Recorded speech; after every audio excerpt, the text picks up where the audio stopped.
ഈശോ മിശിഹായ്ക്ക് സ്തുതിയായിരിക്കട്ടെ. പ്രിയ സഹോദര സഹോദരി, നിനക്ക് ഏറ്റവും നല്ലൊരു ദിവസം നേരുക. ഈ ദിവസത്തിൽ ദൈവം നിൻ്റെ കൂടെ ഉണ്ടാകട്ടെ എന്ന് പ്രത്യേകമായിട്ട് ആശംസിക്കുന്നു. വിശുദ്ധ യോഹന്നാൻ അറിയിച്ച സുവിശേഷം 1-ാം അധ്യായം 29-ാം തിരുവചനം. അടുത്ത ദിവസം യേശു തൻ്റെ അടുത്തേക്ക് വരുന്നത് കണ്ട് അവൻ പറഞ്ഞു, ഇതാ ലോകത്തിൻ്റെ പാപം നീക്കുന്ന ദൈവത്തിൻ്റെ കുഞ്ഞാട്. സ്നാപകനാണ് പറയുക. സ്നാപകൻ പിന്നാലെ വരുന്ന യേശുവിനെ ജനങ്ങൾക്ക് പരിചയപ്പെടുത്തിക്കൊണ്ട് പറയാണ്, ഇതാ ലോകത്തിൻ്റെ പാപം നീക്കുന്ന ദൈവത്തിൻ്റെ കുഞ്ഞാട്. രണ്ട് കാര്യങ്ങൾ പറയുക. ഒന്നിത് ദൈവത്തിൻ്റെ കുഞ്ഞാടാണ്. ഈ കുഞ്ഞാടെന്ന് പറയുമ്പോൾ ബലിയർപ്പണത്തിൻ്റെ ഒരു പൈതൃകം അവർക്കുണ്ട്. ബലിയർപ്പണത്തിനാണ് കുഞ്ഞാടുകളെ ഉപയോഗിക്കുക. അപ്പോൾ പറയാണ്, ഇതാ ദൈവത്തിൻ്റെ കുഞ്ഞാട്, ബലിയർപ്പിക്കുവാനുള്ള കുഞ്ഞാട്. ഇവൻ ലോകത്തിൻ്റെ പാപം നീക്കുന്നവനാണ്.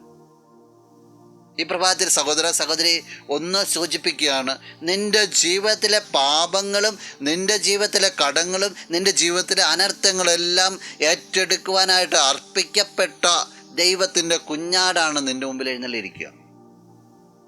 എല്ലാം ഏറ്റെടുക്കുവാൻ, എല്ലാ പാപഭാരങ്ങളും ഏറ്റെടുക്കുവാൻ.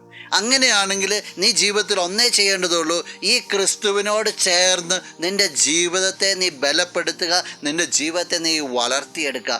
ജീവിതത്തിൽ ക്രിസ്തുവിന് പ്രാധാന്യം കൊടുക്കുക. ക്രിസ്തു വളരുമ്പോൾ നിൻ്റെ ജീവിതവും വളരും. ക്രിസ്തു വളരുമ്പോൾ നിൻ്റെ ജീവിതത്തിന്, കുടുംബത്തിന് പുതിയ പ്രതീക്ഷകൾ കൈവരും. ജീവിതത്തിൽ ക്രിസ്തുവിനെ വളർത്തുവാൻ നിനക്ക് സാധിക്കട്ടെ. നമുക്ക് പ്രാർത്ഥിക്കാം. കണ്ണുകളടച്ച് കരങ്ങൾ കൂപ്പാം. നല്ലവനായ കർത്താവേ, നിന്നെ അങ്ങ് സ്തുതിക്കുന്നു, ആരാധിക്കുന്നു, മഹത്വപ്പെടുത്തുന്നു. നിന്റെ നിറ സാന്നിധ്യത്തെ നന്ദിയോടുകൂടി ഓർക്കുകയാണ്. ഈശോയെ, ജീവിതത്തിൽ എപ്പോഴും നിന്നെ വളർത്തുവാനായിട്ട്, നിനക്ക് വേണ്ടി നിലകൊള്ളുവാനായിട്ട് ഈ വ്യക്തിയെ നീ അനുഗ്രഹിക്കണമേ. ഈ ദിവസത്തിന് വേണ്ടതായ നന്മകളെ, കൃപകളെ, സംരക്ഷണം പ്രത്യേകമായിട്ട് നൽകണമേ. ഇപ്പോഴും എപ്പോഴും എന്നേക്കും. ആമേൻ.